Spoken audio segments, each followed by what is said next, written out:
Hello বন্ধুরা, তোমরা সবাই কেমন আছো? সরি, একটু লেট হয়ে গেল আমার ভিডিওটা আপলোড করতে।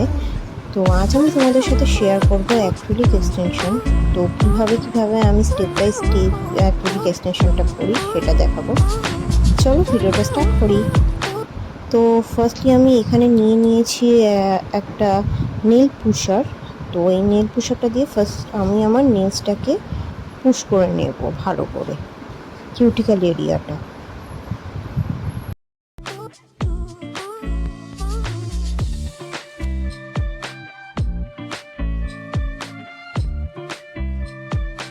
দেন আমি এখানে নিয়ে নিয়েছি একটা কিউটিক্যাল কাটার। তো কিউটিক্যাল কাটারটা দিয়ে আমি আমার কিউটিক্যাল এরিয়াটা ভালো করে কাট করে নেব। তো কীভাবে কাট করছি তোমরা দেখো, খুবই আস্তে আস্তে কাট করতে হবে, না হলে কিন্তু চামড়ায় এটা কেটে যেতে পারে। তো খুবই সাবধানে কিউটিক্যালগুলো কাটবে। তো কিউটিক্যালগুলো আমার কাটা হয়ে গেছে। এবার আমি এটাকে ফাইল করে নেব, আমার নেলসটাকে ময়েশ্চারটাকে সরিয়ে নেব ভালো করে।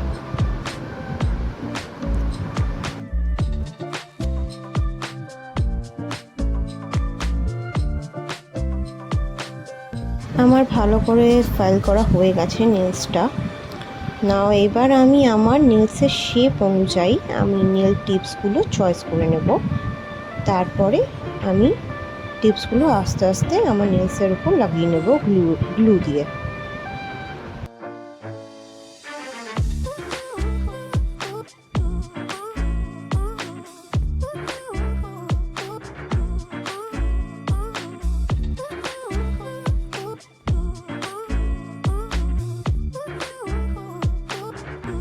নেল টিপসগুলো আমি চয়েস করে নিয়েছি। এবার আমি এই গ্লুটার সাহায্যে আমি নেল টিপসগুলো ভালো করে আমি আমার নেলসের উপর লাগিয়ে নেব।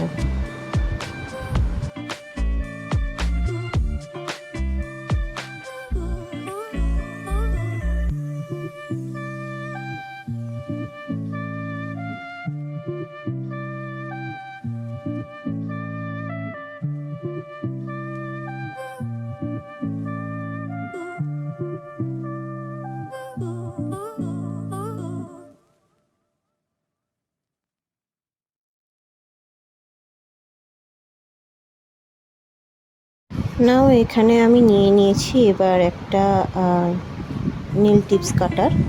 তো নেল টিপস কাটারটা দিয়ে আমি আমার শেপ অনুযায়ী আমি আমার লেন্থ অনুযায়ী আমি টিপসগুলোকে কেটে নেব।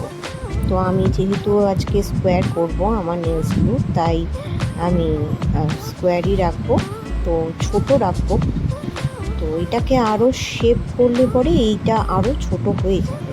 তো তোমরা দেখো আমি কিভাবে শেপ করছি, কিভাবে ছোট হবে, পুরোটাই দেখো।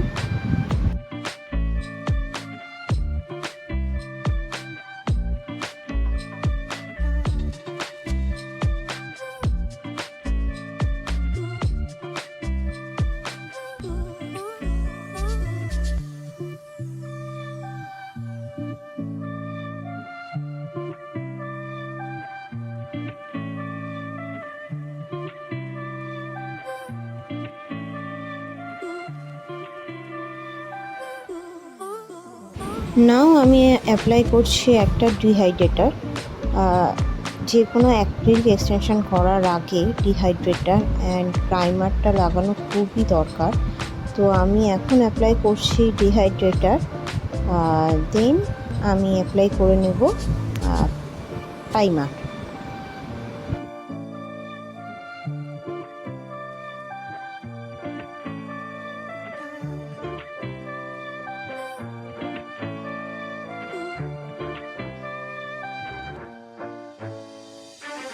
এবার আমি অ্যাপ্লাই করছি প্রাইমার।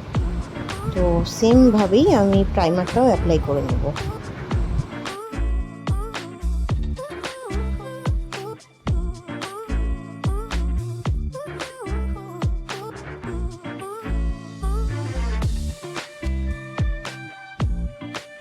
এবার অ্যাক্রিলিক এক্সটেনশন করার জন্য আমি অ্যাক্রিলিকের একটা ব্রাশ নিয়ে নিয়েছি, সাথে নিয়ে নিয়েছি একটা মনোমার, যেটা খুবই দরকার, প্লাস একটা ডিপ যেটার মধ্যে আমি মনোমারটা রাখবো।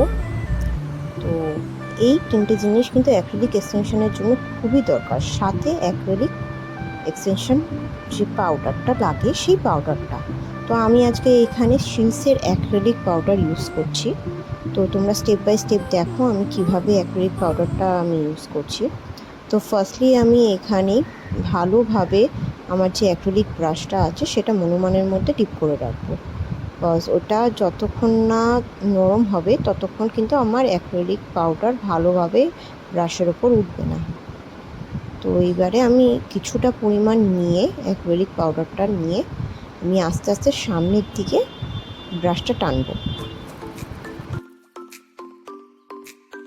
অ্যান্ড হ্যাঁ, ব্রাশটা কিন্তু বারে বারে ডিপ করতে থাকতে হবে, না হলে কিন্তু অ্যাক্রিলিকটা শুকিয়ে যাওয়ার চান্স থাকে।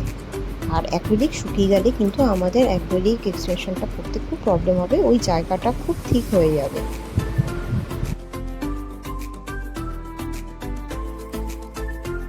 তো আমি এখন নেলসটাকে ভালো করে আরেকবার ফাইল করে নিচ্ছি। তো ফাইল করে আমি এটাকে আরেকবার ভালো করে একটা শেপ দেব, আর এটাই আমার লাস্ট ফিনিশিং থাকবে, বিকজ এরপরে আমি এর ওপর জেল পলিশ করব।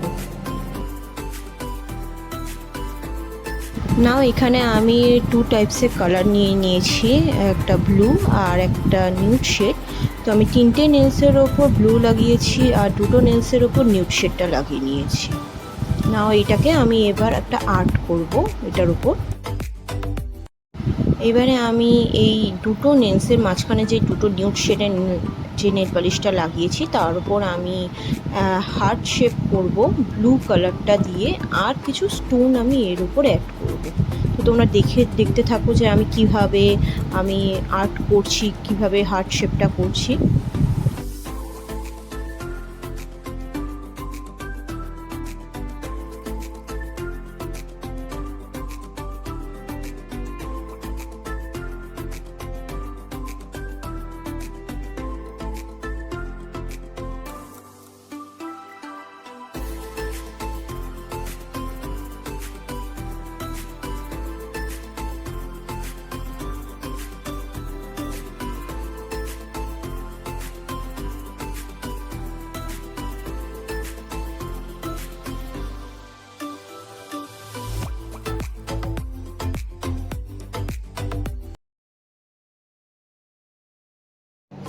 নাও এবার আমি অ্যাপ্লাই করে নিচ্ছি একটা টপ কোট।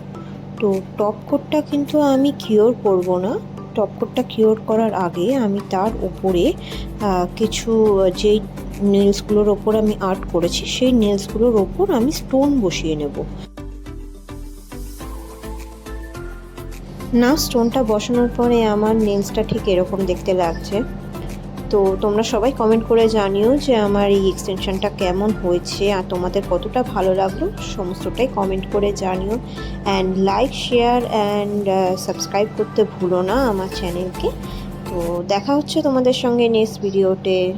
বাই।